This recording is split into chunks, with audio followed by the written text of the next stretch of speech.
यहाँ तक लेकर के आई हैं और उन्होंने कांग्रेस को कम से कम 10 साल की सत्ता दिलवाई।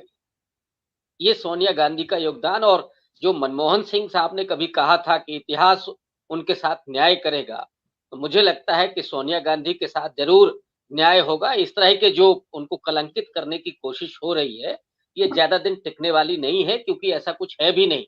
ये तो साफ तौर पर दिख रहा है। अब नेहरू गांधी परिवार की जो विरासत है, जिसमें मोतीलाल नेहरू से होते हुए और जवाहरलाल नेहरू तक, जिन्होंने अपनी सारी संपत्ति दान कर दी, और नेहरू जी का जो ख्वाब था कि मेरे मृत्यु के बाद इस देश की तमाम नदियों में मेरे शरीर की राख को बहा दिया जाए, और उन नेहरू को आज राष्ट्रद्रोही से लेकर के क्या क्या कहा जाता है। और उसके बाद की उस पूरी परंपरा को आप देखिए। मुझे लगता है कि जो आइडिया ऑफ इंडिया है, उसको कैसे समृद्ध किया सोनिया गांधी ने आकर के। वो इटली से चल करके आती हैं, और उन राजीव गांधी के साथ, जो आपने शुरू में कहा ना कि एक बहू का, और भारतीय परंपरा है, ये संस्कृति है कि जिसमें उसका स्वागत होता है और वो हमारी होती है, उस परिवार की होती है, और फिर उसका अपने मायके से कोई ताल्लुक होता नहीं है। लेकिन बावजूद इसके लंबे समय तक उन्हें ये झेलना पड़ा कि वो विदेशी हैं और वो नागरिकता ले चुकी थी। बल्कि सर और जब जब याद करिए, शुरुआत में अमित शाह की टिप्पणी आई थी, जबकि नई नई सरकार बनी थी, और तब अमित शाह की पहली टिप्पणी जो है राहुल इनके लिए आई थी कि मतलब इतने उम्र में सोनिया गांधी को मायके का ताना वो दे रहे थे, और मतलब कि नानी के घर में ऐसे करके छुट्टी बिताने के लिए। और जबकि कहा जाता है डोली आई है डोला उठेगा।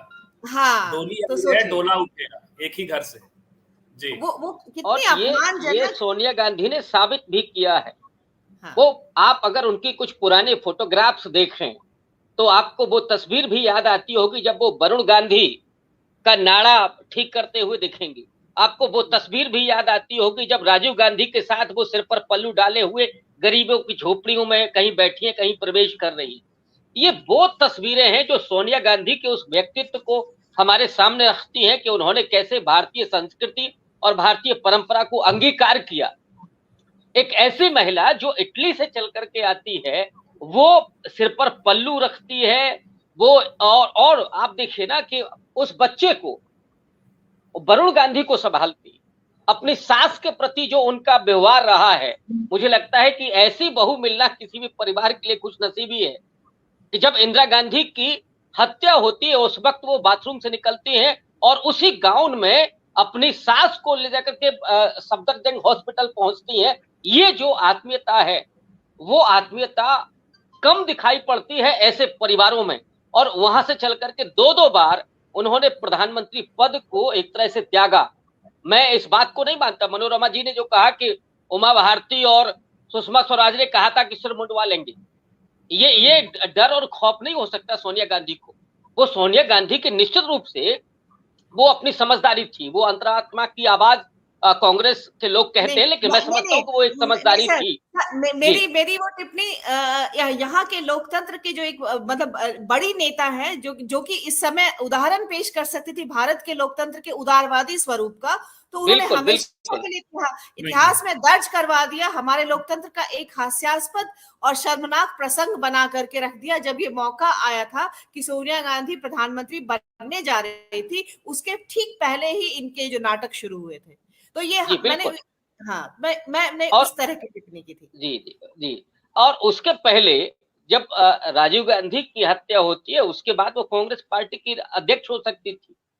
उस समय वो उन्होंने मौका छोड़ा। पीवी नरसिंह राव उसके बाद प्रधानमंत्री हुए, फिर डॉक्टर मनमोहन सिंह प्रधानमंत्री हुए, और एक इल्जाम उन पर लगाया जाता है कि उन्होंने मनमोहन सिंह साहब के कार्यकाल को उन्होंने खुद चलाया।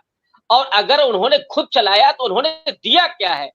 मुझे लगता है कि उसके आधार पर मूल्यांकन होना चाहिए। सूचना का अधिकार भारत को मिलता है, भारत के नागरिकों को मिलता है। आज आदिवासी एक महिला को सम्मानित राष्ट्रपति बनाया गया इस देश का, लेकिन आदिवासियों के जल जंगल जमीन के अधिकार उसी यूपीए गवर्नमेंट के दौरान प्राप्त हुए थे। रेहड़ी वालों को संसदीय कानून प्राप्त हुआ था अगर सोनिया गांधी चला रही थी तो। एटमी जो करार था, उसके जरिए उन्होंने वैश्विक इस तरह पर भारत की प्रतिष्ठा को स्थापित करने का काम किया था। अगर मैं मान लेता हूं कि सोनिया गांधी की सलाह से ये सब चल रहा था, जो श्रमिक है उस श्रमिक वर्ग की जीवन की गरिमा को उन्होंने कितना ध्यान रखा था। जो आज रेवड़िया शब्द चल रहा है ना कि रेवड़िया बट नहीं थी, कम से कम सोनिया गांधी ने वो नहीं किया।